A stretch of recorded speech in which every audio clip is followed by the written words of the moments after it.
Hi ඇන්ඩිෂ. Hi කොහමද? මට ඔය දෙන්නගේ ඇත්ත නම් දෙක දැනගන්න පුළුවන්. මම අමිල චාෂී. මම නිශේන් දිලුෂන්ත. හරි මම අහන්න කැමති ඔයගොල්ලෝ කොහොමද ඔයගොල්ලන්ගේ YouTube blogs හදන්න පටන් ගත්තේ? ඇයි හිතුනේ මේ වගේ දේවල් කරන්න? මුලින්ම අපි කන්ටෙන්ට්ස් වර්ග කීපයක් කරා. ඒ කියන්නේ දැන් YouTube එකේ මුලින්ම අර green screen parts අරන් නිකන් පට්ට cringe comedy videos කරා. අපිට බලනකොට අප්පිරිය ඊව් කියලා හිතෙනවා. ඊට පස්සේ ඒක නවත්තලා ඊට පස්සේ අපි යමු වුණා roasting වලට. ඒ කියන්නේ roasting කියන concept එක පොඩ්ඩක් පිටරට ජනප්‍රිය වුණා. මේ ලංකාවේ වැඩිය නෑ. ලංකාවේ reaction type තමයි ඒක කරන්නේ. ඒ වුණා අපි කරේ ඒක roasting විදියට. කොහොම හරි ඒකට කට්ටිය report ගහලා පොඩි පොඩි case ගියා. ඊට පස්සේ ඒකත් නවත්තලා ඊට පස්සේ තමයි මේ වගේ reuse අර sarcasm mix comedy type videos පටන් ගත්තේ. හරිම ලස්සනයි ඔයගොල්ලන්ගේ videos. ඔයගොල්ලන්ගේ videos edit කරන්නේ කවුද? ඔය දෙන්නගේ වැඩ කවුද? දෙන්නම වැඩද නැත්තම්? එඩිටින් සාමාන්‍ය එඩිටින් පාර්ට් එක බලන්නේ මම. ඉස්සර බැලුවා දැන් අපේ මල්ලි කෙනෙක් ඉන්නවා. එයා තමයි එඩිටින් බලන්නේ. ඉස්සර මේන්ලි මම තමයි බැලුවේ. දැන් සබ්ලා කී දෙනෙක් ඉන්නවද subscribe? සබ්ලා 1,3000 වගේ ගානක් නේ 1,3000. ඔයගොල්ලන්ගේ viral වුණා වීඩියෝ එකක් ස්වාමින් වහන්සේගේ අර ස්වාමීන් වහන්සේ hina වෙන වීඩියෝ එකක් දාලා ඒක viral වුණා.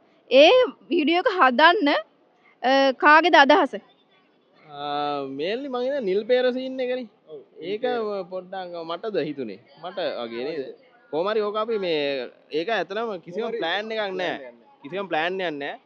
අපි ওই වීඩියෝ දැක්කා ස්වාමීන් වහන්සේ. පේර ගෙඩියක් තිබ්බනේ. ඔව් පේර ගෙඩියක්. ගහේ හැදිච්ච පේර ගෙඩියක් තිබ්බා. අපිට ඒක දැක්කම මේ එදසල හැබැයි මීම් හැදුනා. ඔව්. නිල් අර මේ අර බල්ලෙක් ජරාව දැම්මත් ඒකත් නිල් පාට උමන්තයි කෑම කාලා ඒව සීන් එකක් ගියා. හරිද? ඒ වගේ භීෂණයක් තිබ්බේ. ඒ කාලේ අපි බැලුවා නිල් පාට පේර තියෙනවා. දැන් උමන්තයි වගා කරනවා.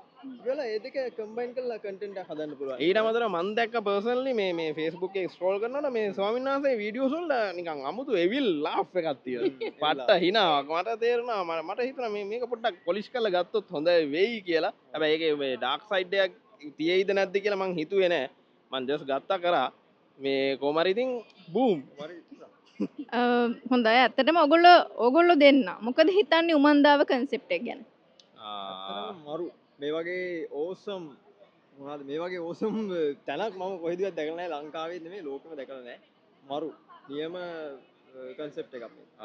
මේමයි උමන්දාව කියලා ලංකාවට තියෙන එකයි. ඒක වෙන කොහෙවත් නැහැ. මං දන්න තරමින් ලෝකෙත් මෙච්චර ප්ලෑන් එකකට හොඳ සැලැස්මක් ඇතුව වැදගත් විදියට දෙයක් කරන concept එකක් එහෙම තැනක් මං දන්නේ නැහැ තාම. එහෙම තියෙනවා නම් කවුරු හරි කියන්න ඒක වඩාත් හොඳයි. ඉතින් මේ ලංකාවට තියෙනවා නම් තැනක් ඒ අනිවාර්යයෙන්ම උමන්දාව. මේකේ මං ආස පර්සනලි මං ආස හේතු ගොඩක් තියෙන උමන්දාවට එකක් ඕගනික් ෆුඩ්ස්. එතකොට ඕගනික් ෆුඩ්ස් කියන්නේ දැන් මේ වෙනකොට හැමෝම කන්නේ බොන්නේ වසවිස. එතකොට ඒකට තියෙන හොඳම උත්තරය තමයි ඕගනික් ෆුඩ්ස්. කාබනික විදියට හදන මේ රසායනික පොහොර යොදන්නේ නැතුව හදන කෑම බීම. ඊට අමතරව අනිත් දේ තමයි මේ හැමදේම හරිම සැලසුම් සහගතව හැමදේම කරලා තියෙනවා. ඒක පොයින්ට් එකක්. අනිත් එක තමයි මම ස්වාමීන් වහන්සේගේ මේ දකින ඍජු ගතිය. ඒ කියන්නේ ඍජු ස්ට්‍රේට් මොනවා හරි තරහ තියෙනවා නම් කෙලින්ම මූණට කිව්වා. අර නිකන් පෙලක් අය වගේ තරහ තියාගෙන යටින් එකයි නෑ කෙලින්ම ඔව් ඒ පර්සනැලිටි එක මම පැහැදිලිවම කැමතියි. ඒ හින්දා මම මගේ පර්සනල් ඔපිනියන් එක තමයි මම ඒ කිව්වේ. ඔව් දැන් ඔය කරපු වීඩියෝ එකට වෙන කෙනෙක් නම් තරහ ගන්නවනේ. අපේ ස්වාමීන් වහන්සේ තරහා ගත්තේ නැහැ නේද? ඉතින් ඔයගලන්ට සුබ පතනවා ඉස්සරහට වැඩ කටයුතු කරගෙන යන්න කියලා. මෙයා මෙහෙම අපෙන් ඇහුවට මෙයාට තියෙනවා මේ මොකද රූමා බ්ලොග් නේද? රූමා බ්ලොග් FB page එකක්. ඉතින් මේ ලස්සන ගෑල්ලම කරන contents වලටත් ඔයගොල්ලෝ join වෙලා බලන්න. එයාත් එක vlogs නේ. vlogs මමත් mainly කරන්නේ කාබනික එළවලු පළතුරු ආහාර මිනිසුන්ට කියන එක. මොකද මම අසනීප වුණා. ඒ හින්දා තමයි මම හිතුවේ මොකද කන කෑම වලින් තමයි මිනිස්සු අසනීප වෙන්නේ. ඒක ගැන මට කියන්න ඕනි වුණා. ඒ හින්දා මම කරන්න හිතුවා. උමන්දාව concept එකක් කෑම බෙහෙත් වගේ ගන්න ඕනේ කියලා. ඔව් පැහැදිලිව. ඉතින් මං හිතන්නේ උමන්දාව ඔයාට හොඳම place එකක් ඔයාගේ content එක හොඳට කරගෙන යන්න. ඉතින් ඔයාගේ journey එකටත් අපි wish කරනවා මේ අවස්ථාවේදී. thank you. follow කරන්න රුමා blog එයාව follow කරන්න, like කරන්න, comment කරන්න, share කරන්න, ඔක්කොම කරන්න. එහෙනම් හරි නේද? හරි. හරි. thank you.